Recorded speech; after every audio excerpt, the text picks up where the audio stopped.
देवराज जी, चलिए। श्री हरिवंश महाराज जी, आपके चरणों में कोटि कोटि प्रणाम। महाराज जी, मेरा प्रश्न है कि जो साधक आपकी कृपा से विरक्त मार्ग पर चलकर भगवत प्राप्ति करना चाहता है, महाराज जी, उनमें से एक तो ऐसे हैं जो निरंतर आपके शासन में रहकर भगवान का अखंड भजन कर रहे हैं, और महाराज जी दूसरे वो हैं जिनके ऊपर आपकी कृपा तो है परंतु वो वृंदावन से बाहर रहकर भगवान का भजन कर रहे हैं, जिनका कभी कभी वृंदावन आना होता है। महाराज जी, दोनों साधकों के भजन में कोई अंतर होगा ऐसा? जो नजदीक रह रहे हैं, आज्ञा पालन कर रहे हैं, जैसी गति उनकी होगी वैसी गति लाख कोस दूर से रह के आज्ञा पालन वाले की भी होगी। पर आज्ञा पर तत्पर रहे, जो निषेध किया गया वो ना करे और जो कहा गया वो करे।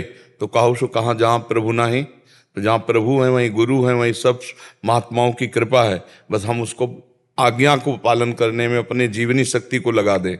मनमानी आचरण हमारे पास रह करके करे तो क्या है, हमारे पास रह के मनमानी आचरण करे तो भगवत प्राप्त हो जाएगा क्या? खास बात आचरण की है। आचरण अगर पवित्र नहीं है, आज्ञा का पालन नहीं है, भजन साधन नहीं है, तो पाखंड है, नाटक है, दम्भ है और लाखों कोस दूर है। आज्ञा का पालन कर रहा है, धर्म से चल रहा है, तो उस पर कृपा पूरी भगवान की होगी। भगवान की कृपा पक्षपात नहीं देखती, सब पर मोर बराबर दाया।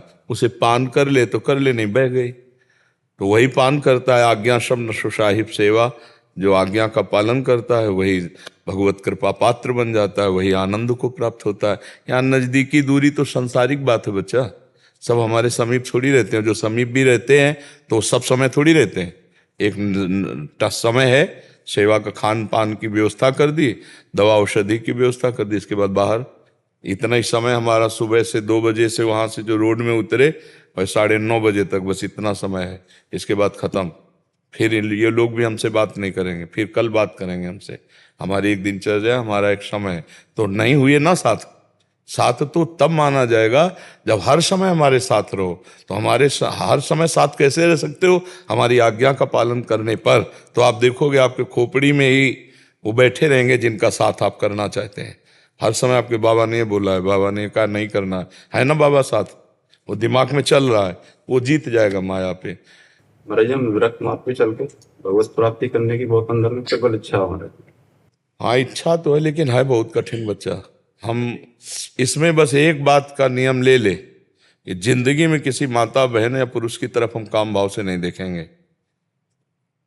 जैसे भी बनेगा वैसे हम धर्मयुक्त जीवन व्यतीत करेंगे, बस। तो वो परमार्थ पे चल जाएगा। आज परमार्थ को व्यापार बनाया जाता है, नहीं, परमार्थ को आज व्यापार बनाया जाता है। हर चीज का उद्देश्य रुपया हो गया है। रुपया, यश, कीर्ति, मान, प्रतिष्ठा, भोग, वासन, ये परमार्थ है। ये तो पापियों के घर में भी है। जितना बढ़िया तुम कपड़ा पहनते हो उससे ज्यादा पापियों के पास है। जीवन भर कष्ट सहते रहे, हर द्वंद्व सहते रहे, तब वो ऐसे कर दिए तो जगत मंगल होना शुरू हुआ। सर्वे भवन्तु सुखिनः सर्वे सन्तु निरामया। बड़े बड़े महात्मा हुए हैं जो भगवान के चरणों में अपने जीवन को लगा दिया, जगत मंगल किया। ऐसा नहीं कि भगवान का सपोर्ट नहीं मिलता, पर अपनी अगर इच्छा में दम है तब तो निकल जाओगे, नहीं तो घोर पाखंड 100 में 2 निकलते होंगे, वो भी एक मुश्किल समझ लो। नहीं, 99 गिरा के माया रौंद देती है। कंचन, कामिनी, कीर्ति, भोग, वासनाएं, ये लो भोगो। तो समझता है यार ये तो बड़ी दुर्लभ चीज है। और दुर्लभ चीज श्री भगवान थे, जिनके कारण वो प्रश्नवाचक चिन्ह खड़ा करने माया आई, और हम उसे दुर्लभ समझ लेते हैं। सब लोग भोग रहे हैं, वही भोग रहे हैं। दूरादपाश स्वजनान सुखमर्थ कोटिम सर्वेशु साधन वरेशु चिरम निराशा वर्षंत में सहजाद्भुत सौख्य धाराम श्री राधिका चरण रेणु महामिस्मरामी। अपने पारिवारिक जनों के सुखों का त्याग करके, रुपये के द्वारा प्राप्त होने वाले समस्त भोगों का त्याग करके, साधना के द्वारा प्राप्त होने वाले सुखों का त्याग करके, हे महारानी जो मैं केवल आपकी शरण में हूँ। वर्षंत में सहजाद्भुत सौख्य धाराम, तब उसके ऊपर प्रेम की रस की वर्षा होती है। पारिवारिक सुख, संपत्ति के द्वारा प्राप्त सुख और साधना के द्वारा प्राप्त सुख, अगर उसमें भी हम भोग करते हैं साधना सुख का, तो वहीं गाड़ी रुक जाएगी। ये परमार्थ है। परमार्थ के अब चलने के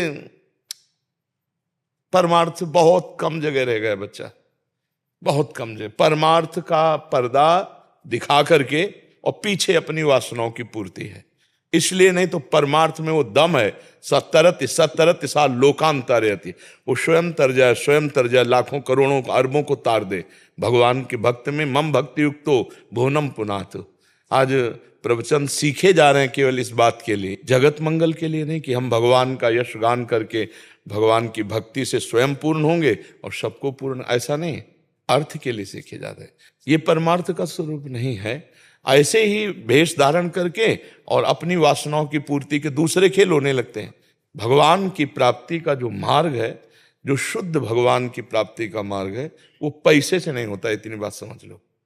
पैसे से भगवान के मार्ग में नहीं चला जा सकता, भगवान को नहीं खरीदा जा सकता, और जो पैसे से होता है वो मायाकृत ही होता है भगवान के लिए तो आप केवल चाहिए।